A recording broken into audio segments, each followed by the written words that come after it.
前，一阵强风来袭，大人牵小孩连滚带爬，被吹到5、6公尺远的地面上，差点滚到马路中间。还好3位路人冲上前帮忙。这位男子更夸张，被强风吹倒后跌坐地面，被狂风吹跑近10公尺，简直就像滑垒。网友开玩笑说，只有台风天才能懒得走路。 不过，娇小的百货公司柜姐就没那么好运了，2个人被风吹着跑，直接跌倒扑街。而最幸运的就是这位男子了，他差点被招牌砸中，逃过一劫。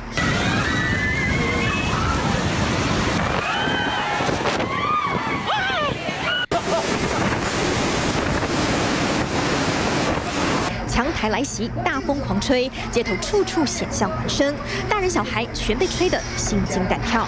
记者综合报道。